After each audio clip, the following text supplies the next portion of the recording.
And I'm back with more Dual Destinies. Time for the trial, and this is gonna take a long time. This trial day is gonna happen till the end of the game, so there is an extended special episode after this, but for all intents and purposes, the ending stretch here is the end of the game. So, shit's gonna get intense.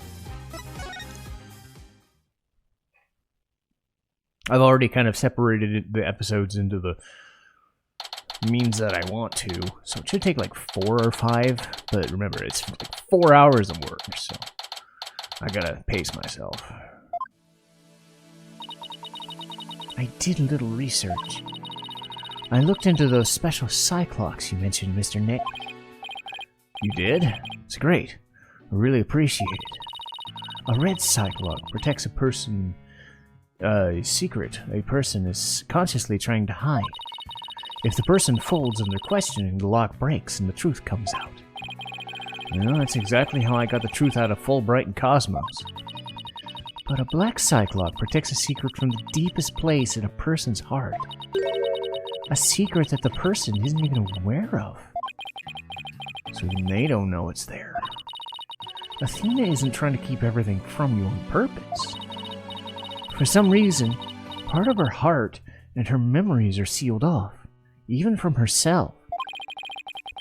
So all I have to do is break the cyclocks.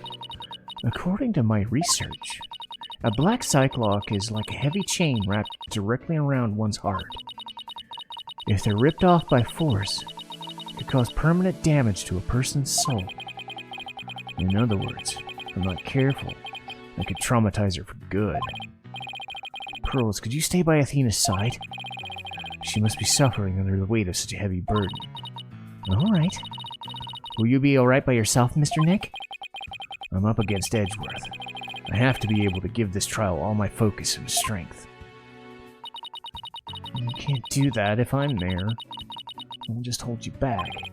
No, that's not it. I just mean I can relax and concentrate knowing that you're with Athena. You're the only one who can do it. Alright. I'll do it then. Good luck, Mr. Nick. Good. Now my mind's set at ease. Better get ready. I'll just tidy up the evidence. Take out what I don't need. Time to end this nightmare that started 7 years ago.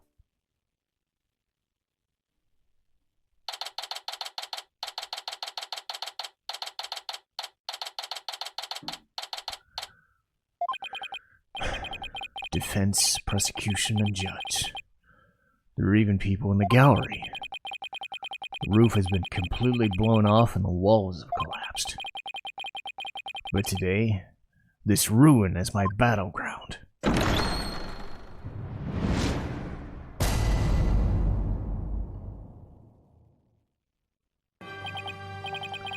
Court, or some facsimile of, is now in session for the trial of Athena Sykes. Not a facsimile, old man. This is a proper, official trial. Take this more seriously or you'll start hearing the bones of the hostages snap. Please try not to upset Miss Blackwell. I'm begging you. Court is now in session for the very serious and very proper trial of Athena Sykes.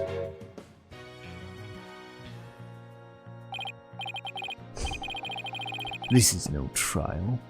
It's nothing more than a ridiculous farce. What did you say? Edgeworth, did you not hear what I just said to his honor? However, this ridiculous farce has a very important meaning for our legal system. Recall the case of the UR1 incident, in which a prosecutor was found guilty of murder. That case ushered in the odious, dark age of the law. I see what you're after. If we could find the real truth behind the case today. Precisely. The darkness will be dispelled, and glory shall be restored to our court system. Prosecutor Edgeworth, you sound as if you know something of this truth. I do indeed. a new suspect has emerged in the UR1 case. For 7 years, Simon Blackwell has refused to speak in order to cover for someone else. Brace yourself, Phoenix. Here it comes. I'm sorry, Wright, but the situation is what it is, and I must do what I must. The prosecution moves to indict Athena Sykes on the count of murder in the first degree.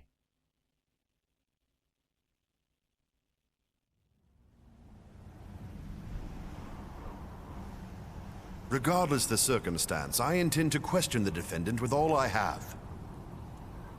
For that is a part of my creed. Then you'd better bring it. If the two of you are ready. Court is now in session for the trial of Athena Sykes. Your Honor, the defense was born ready. The prosecution is also ready. Here we go. Just like old times. This immense tension. It's like we're picking up right where we left off. It's my duty to clear Prosecutor Blackwell of false accusations and end this insanity. But I have no intention of losing Miss Sykes either. She's a very promising young lawyer. I know without a doubt that she's innocent. And I don't think Prosecutor Blackwell did it either. So...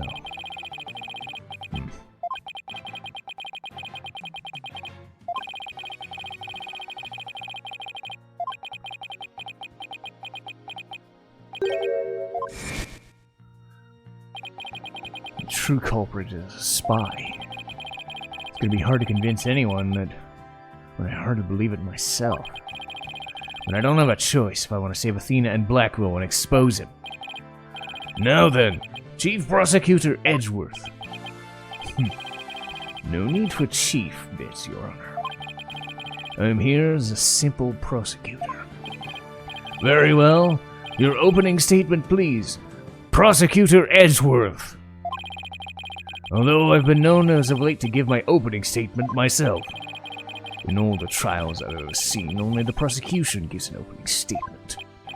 Of course, you're right. I was only joking. Just having a bit of fun. So he wasn't doing them out of fear. Interesting. Let's start with a brief overview of the QR1. The incident occurred in the Cosmos Space Center 7 years ago, on October 7th. The victim, psychologist Metis Sykes, was killed in a robotics lab on the 4th floor. Athena's mother, Simon Blackwell, a young prosecutor at the time, was found guilty. There were two deciding factors which led to his guilty verdict. Blackwell was the only person in the corridor in the lab at the time of the murder. And this photo, which captures the moment of the crime. That's very incriminating evidence indeed. It would appear that the only conclusion is that Prosecutor Blackwell did. Are you kidding me? I'm not accepting any conclusion of that kind. The opening statement is over. Now hurry up and call the witness. Excuse me, Miss Blackwell, but we must follow proper procedure in these things. Or perhaps we should hear her wishes. She is the trial's sponsor, after all. Besides, the courtroom is chilly and sitting for too long can't be good for your back. Oh, you're very kind to show concern for the welfare of the elderly. As skilled as ever at playing the court puppeteer. Prosecution calls its first witness. A witness who decided to bring forth new testimony after 7 long years. New testimony? And just who is this witness anyway? Ah, crap. Bobby Fulbright's the name. In justice we trust. What are you doing here? I'm just here to speak for the hostage taker, Miss Aura Blackwell. She says she's too busy, what with confining and threatening hostages and all.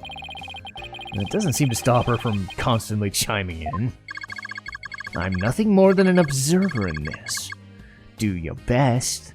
I'm watching you. Believing her brother innocent, Miss Blackwell has been conducting her own investigation. And though her current actions are hardly lawful, I think we can at least hear her theory. I have here Miss Blackwell's notes on the investigation she conducted. And I'll be giving testimony based on these notes. Here I go!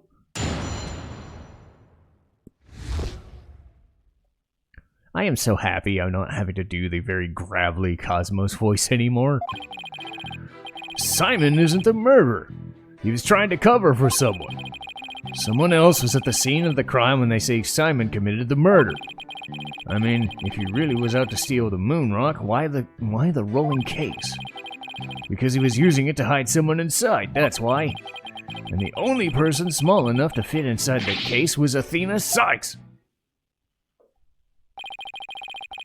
And that's Miss Blackwell's theory.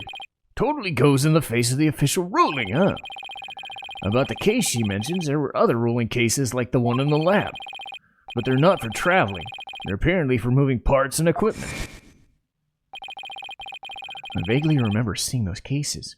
All different sizes. And at the last trial, they thought that Prosecutor Blackwell used the case to steal the rock. And they had a perfectly good reason to think that, too.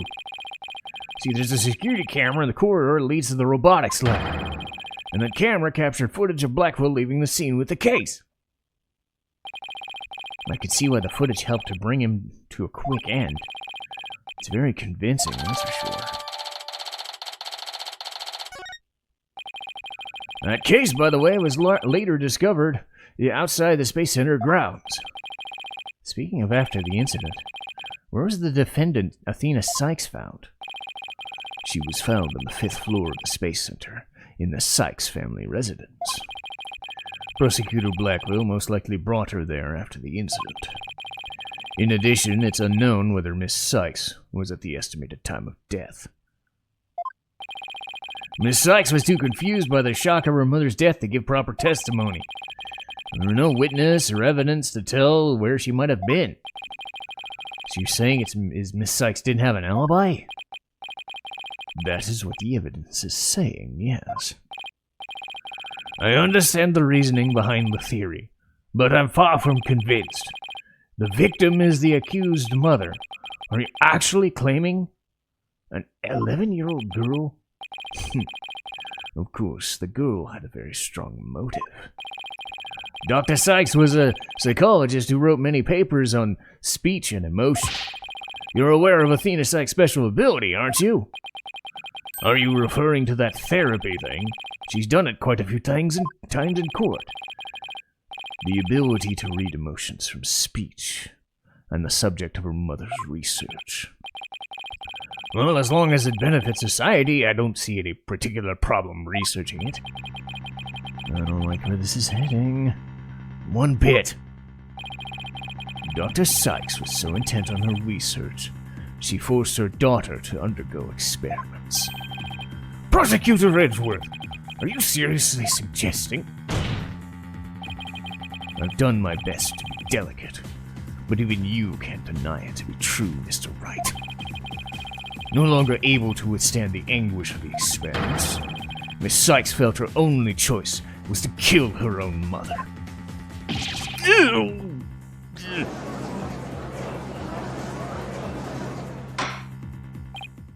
Order! Order in the court! What a tragic story. I hardly want to believe it myself. But we must proceed. Mr. Wright, if you could. Detective Fulbright, please refer to the notes. Alright, press a statement. Athena Sykes. Okay, so it's the last one. Ah, it feels so good to use Edgeworth again. This is making me want to do the Ace Attorney investigations, even though they're not as good games, they still have things to them that I enjoy. Hold it! And besides, being able to use Edgeworth in a protagonist role is kind of neat. But again, I would take a long break before I play another one of these games. But that's nothing more than conjecture. It's hardly the only possibility. In that case, what do you think Prosecutor Blackwell had in it? You think it was the moon rock? Objection! There were 3 cases at the scene, but Prosecutor Blackwell used the largest one. The moon rock was egg-shaped and only 8 inches in diameter. It wouldn't have made any sense to use the largest case just to move the rock. Objection! Be that as it may, it doesn't prove Miss Sykes was inside. Then let me ask you this. Can you come up with a better theory of what was in that case? Well, Mr. Wright, can you? Give a guy some time to think. Let's see. Should I bluff my way through what could have been? I know exactly what Prosecutor Blackwell carried from the scene. I just have to find something else that was missing, right? Alright, white object with black marks. Find something missing? No sweat. Ooh, I'd be very interested in hearing your theory. If it's true, that is. This is a crime scene photo taken after the prosecutor left, correct? All we have to do is compare this with this photo of Prosecutor Blackwell to see what's missing. If he took something with him, then it should be in one of these photos. Maybe luck don't fail me now. Alright, Mr. Wright, let's hear your theory. What did Prosecutor Blackwell take from the scene of the murder? Take that! Please notice there's a robot part on the top of the cart.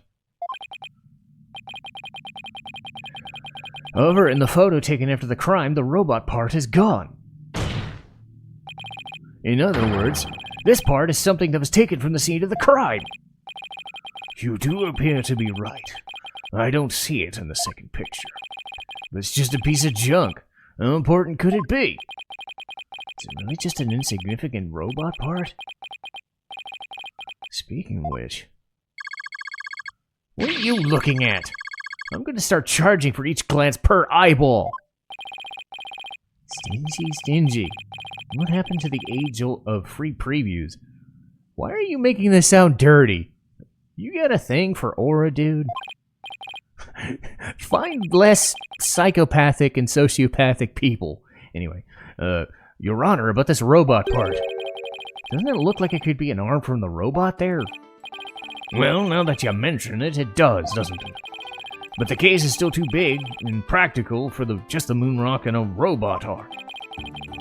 Was it really just one arm that was in there? It wasn't Athena in the case, then maybe...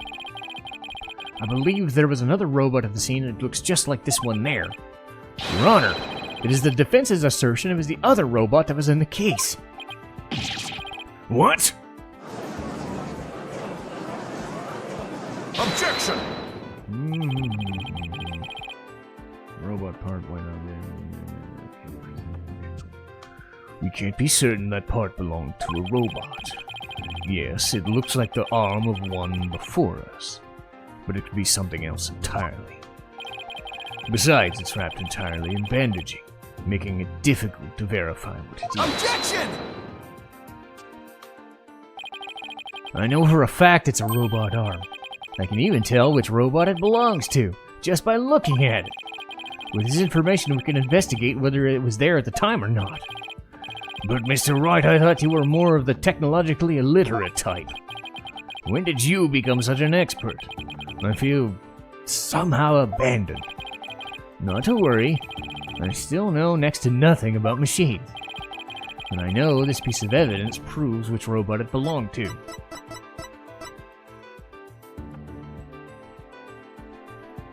The Hat One exhibit.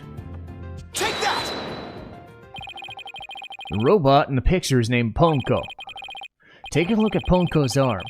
It was Miss Sykes who bandaged it up like that. She must have thought that machines heal in the same way people do. What an adorable, naive mistake. It reminds me of my own grandchild. The robot arm at the crime scene had some bandaging wrapped around it. In other words, the robot arm could belong to none other than Ponco.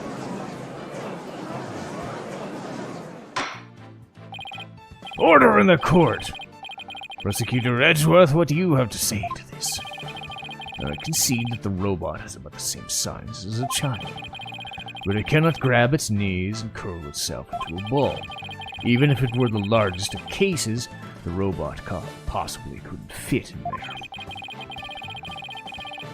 The case does come up to about mid-high. I see your point. The robot is much taller than that. You got me there. So then did Prosecutor Blackwell make it dismantle? Oh.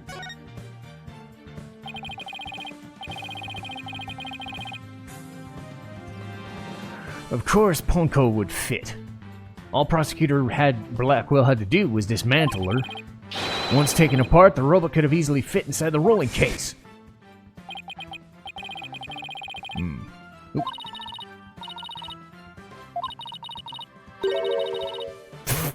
Pearl wanted pushing the button. Sounds rather violent, but Mr. Wright has a point. Objection! Except that there was a body on the table when the robots are dismantled and assembled. There would have been no room to take the robot apart. Objection! But what if it wasn't done on the table? What if the katana was used instead? You mean the sword? Yes, Your Honor. Miss Blackwell, I like your opinion as a woman of science. Isn't it true the katana could have been used to take the robot apart? I suppose so. Their joints aren't made of a tough material. The blade could have sliced through them. Thank you for your expert opinion, Miss Blackwell. Thanks to you, now we know that the existence of the severed arm in this photo proves that Ponco was taken apart. In addition, since the rest of Ponco wasn't found at the scene, we can conclude the true meaning of this photo is very different from the original interpretation. You can't mean. That's exactly what I mean. This photo does not capture the moment of the murder. It is instead a picture of the moment after the robot was sliced apart. The blood you see where the arm was cut off was transferred there by the bloody katana. Most likely, the rest of Ponco scattered around Prosecutor Blackwell's feet. Not hearing this. Therefore, what was transported inside the case was not the defendant, but a robot. Miss Sykes never was at the scene of the murder.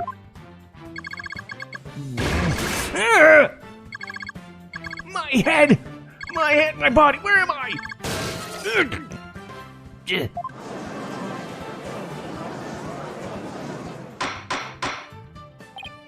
Order! Order in the court! It's true that Ponco was found in pieces after the murder. And I'll admit, I repaired her myself afterwards. Uh-oh.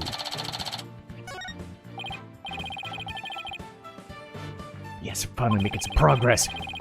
Hopefully I've gotten one step closer to proving both Athena and Blackwell innocent. Objection! It's been a while. Yeah. Well played, Mr. Wright. Made your point abundantly clear. I concede it wasn't the defendant inside the rolling case, but the robot. Alright. Wait, what's going on here? Wait, alright, what's going on here? It's never good when he plays this straight. Does the prosecution withdraw its claim that the defendant was carried from the scene? No, Your Honor. My claim hasn't changed. Objection! But Ponco and Miss Sykes couldn't have fit inside the case. Objection! The notion that the case was used to carry Miss Sykes was Miss Blackwell's theory. I've been of a different opinion from the outset. Now I finally have an opportunity to voice that theory.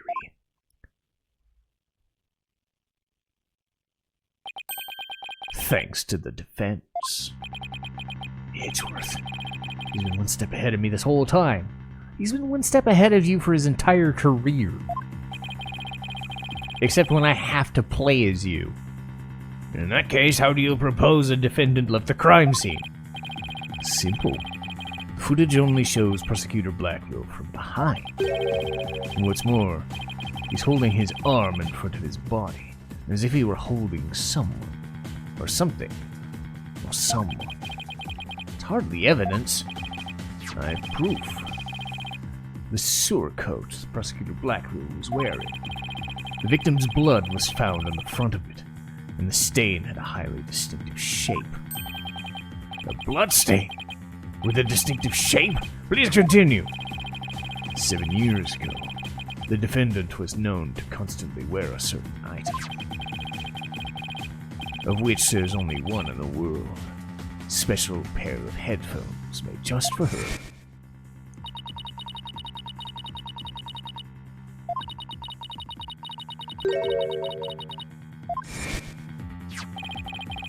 Analysis shows the bloodstain to be the exact same shape as these headphones.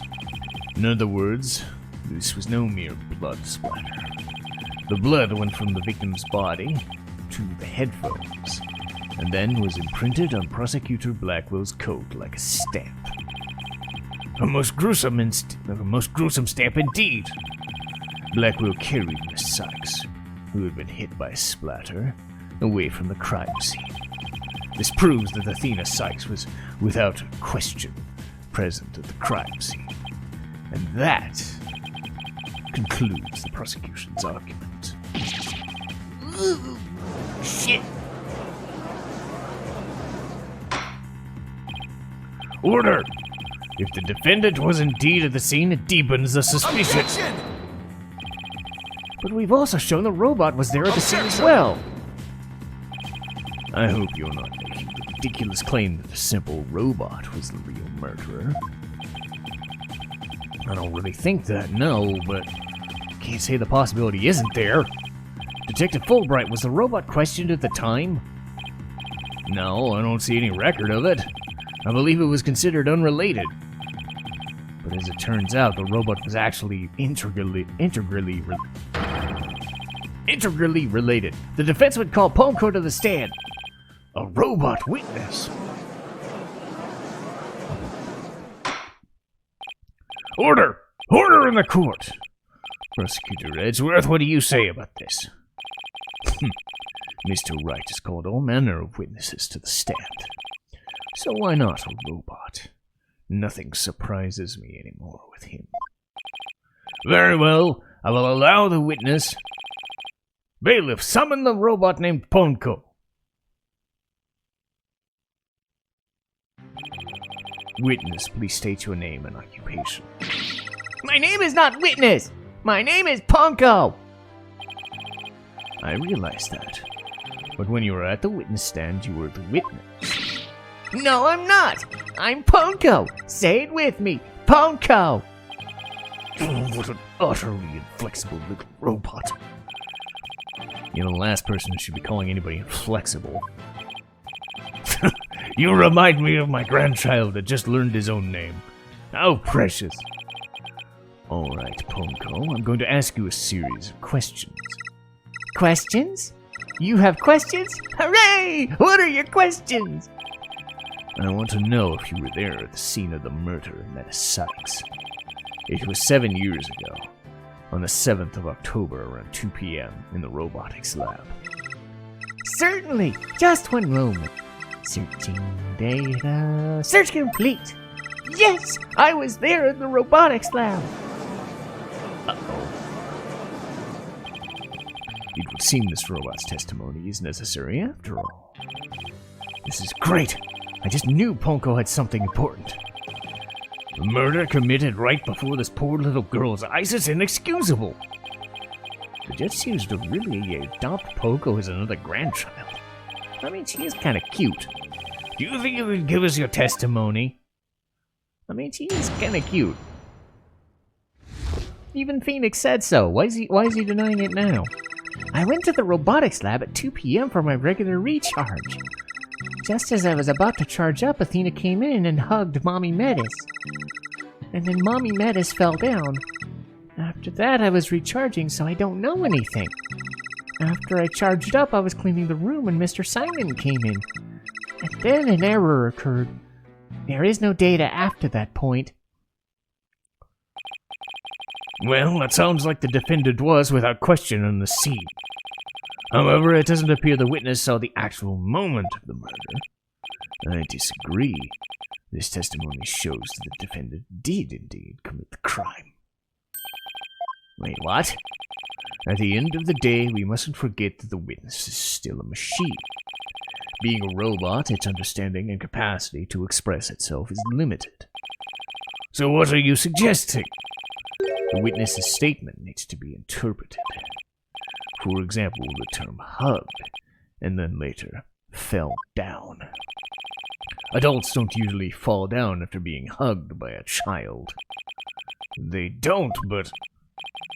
Yes, what the witness's statements are telling us is that the defendant stabbed the victim with the murder weapon during that moment. What?!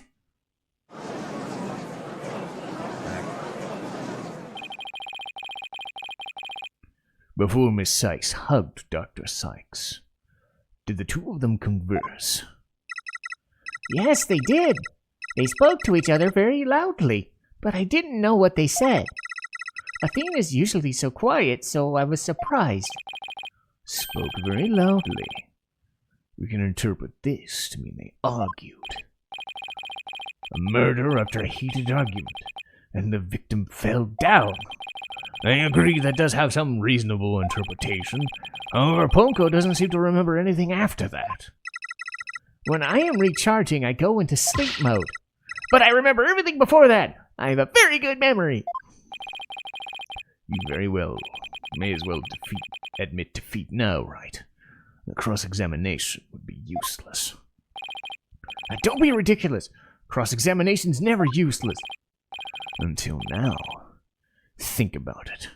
Robots don't lie. This robot is both an important witness and valuable evidence at the same time. Nevertheless, I will have my cross-examination. I see you haven't changed. You never were one to worry about wasting time. Very well. Even if it is a waste of time, you may proceed.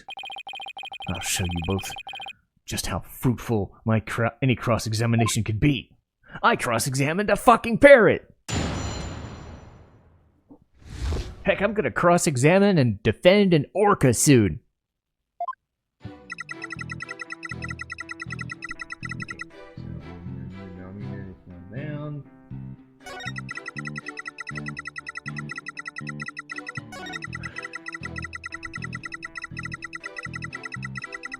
Hold it!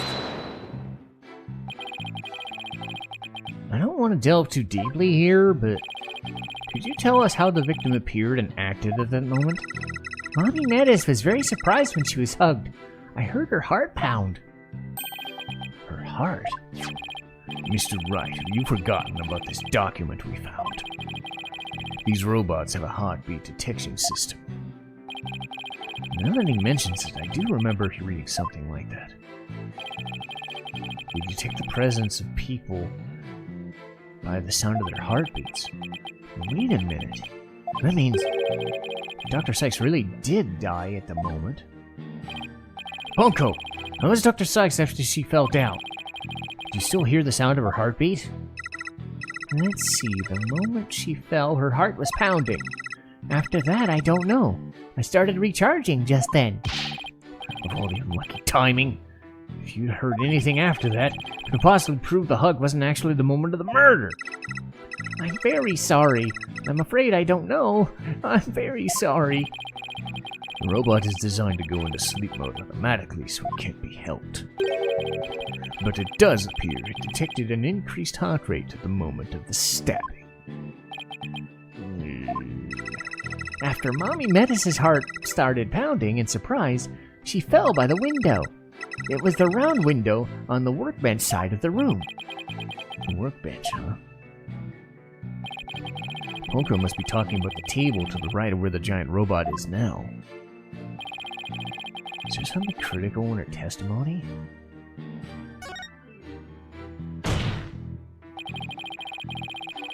Your Honor, I believe the statement is critical. I'd like it added to her testimony. Very well. Ponco, could you please add that statement to your testimony? That's a good little girl.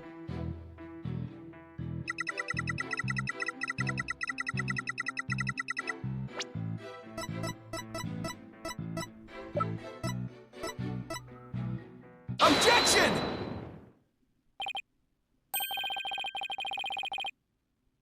Ponco, your statement must have just inspired a breakthrough. I was helpful? Hooray! I'm so happy! Just to be sure, let's go over it again, okay? The victim fell near the window on the workbench side of the room. However,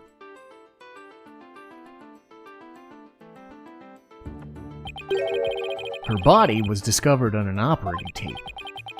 But the operating table and the workbench are in two different locations.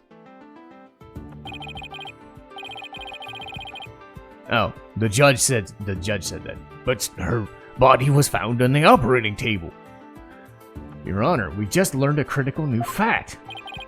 What could explain the two different locations? I'll tell you what. An 11-year-old girl couldn't possibly have moved the heavy body of an adult. So the only explanation is the victim walked to the operating table herself. In other words, what Ponco observed near the workbench couldn't possibly have been the moment of the murder. I'm very relieved to hear that. Glad to know the murder wasn't committed in front of little Ponco. Yes, as we just heard in the testimony, she hugged her mother, nothing more.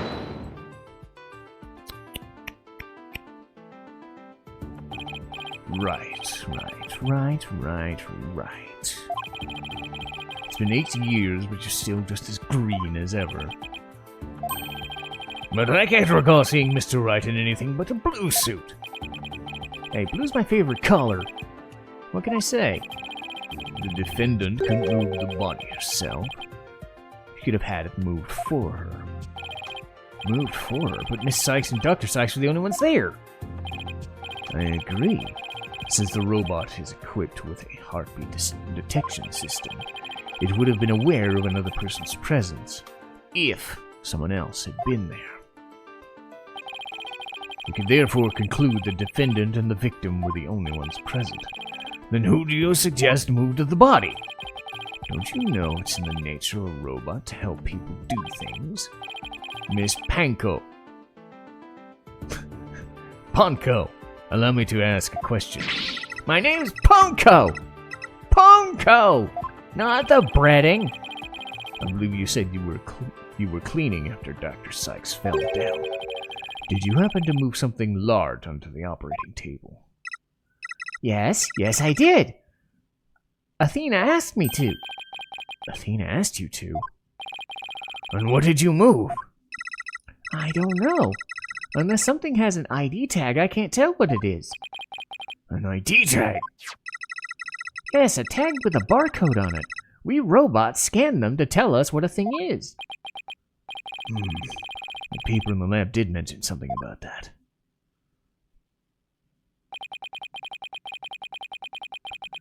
Recognizes people by scanning their spacesuit or uniform jacket tag.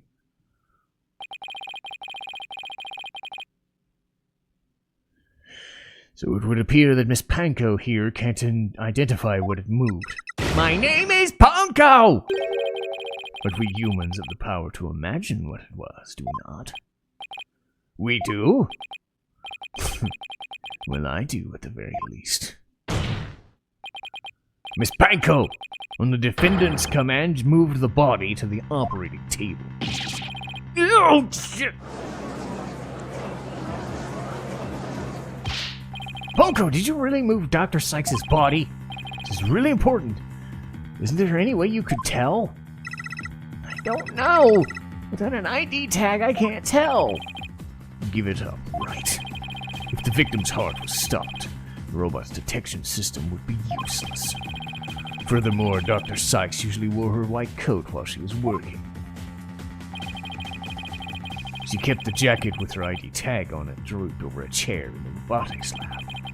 and only wore it for special occasions. In other words, the victim wasn't wearing her ID tag at the time. From the robot's point of view, her body was simply another object. Objection! But Ponco is equipped with a facial recognition system. If she really did move the victim, she would have recognized the body. But she didn't. Objection! A face can easily be covered with a piece of cloth, a mask, or anything of that matter. With her facial features hidden, the robot wouldn't be able to tell it was Miss Sykes. He's right. To summarize, Miss Sykes stabbed her mother near the workbench. Then, using the robot, she moved the body to the table where she removed the sword and was stained with blood.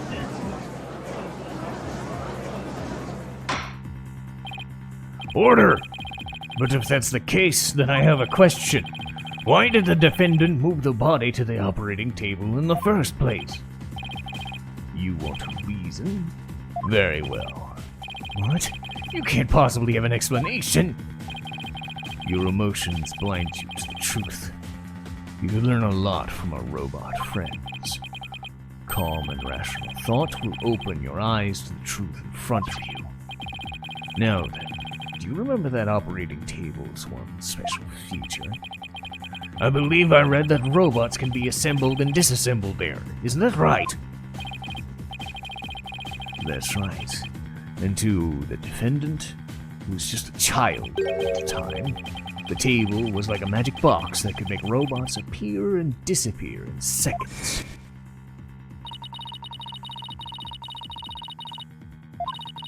Oh. Oh, God.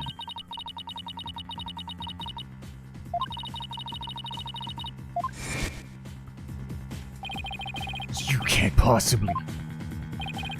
This young, sheltered girl had a difficult time distinguishing robots from people. But take a look at Ponco's arm. It was Miss Sykes who bandaged it up. Oh. Uh-oh. No way. I refuse to believe it! Miss Sykes made a childish, naive, and cruel mistake. She thought that if a robot could be dismantled and vanish without a trace... Prosecutor Edgeworth! If you're about to claim what I think you are, I demand you word it as delicately as you can. With all due respect, Your Honor, all I can do is present the truth as it stands. The reason the defendant moved the victim's body to the operating table... No! Don't say another word, just stop! Was to dismantle the evidence so she could get away with the crime. That can't be! It can't be true!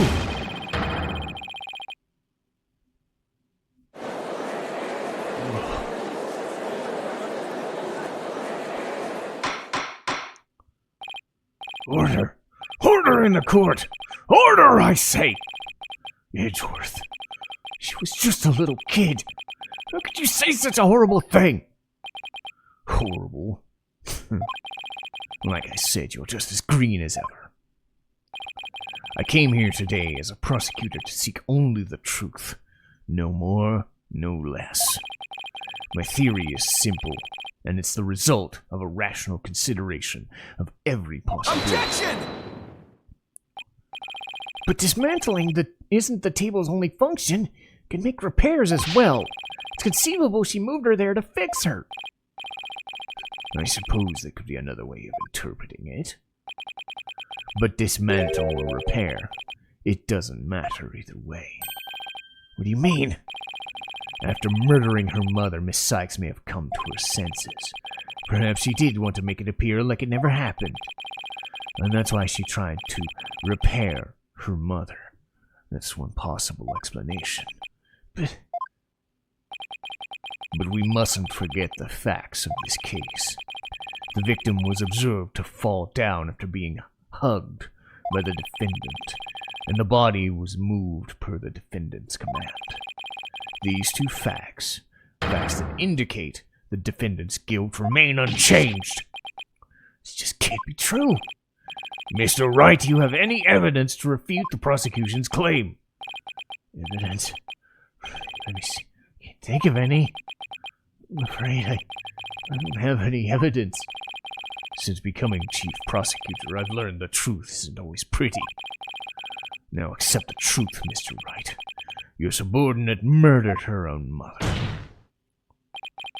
Your Honor, the prosecution demands a verdict. The hostages have suffered enough. What a terrible and tragic conclusion. If the defense has no counter-argument, I see no further need to prolong this trial. Edgeworth's argument is solid enough, but there's no way she could have ever done anything like that. What do I do? There must be something. I can't think of a single thing.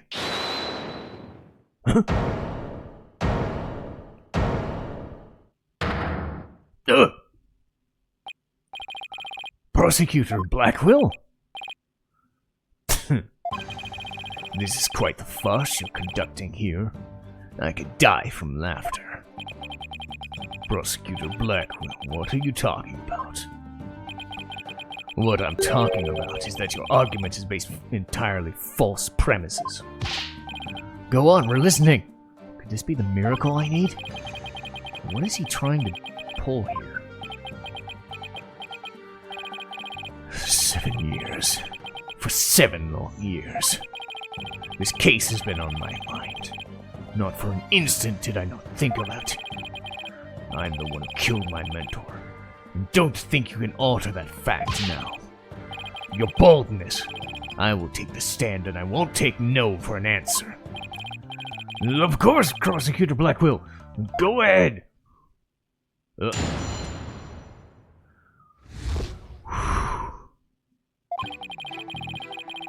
Damn. Oh, jeez. Does it give me a nice break? Gonna need a nice break. I'll get to the next episode in a minute. See you next time.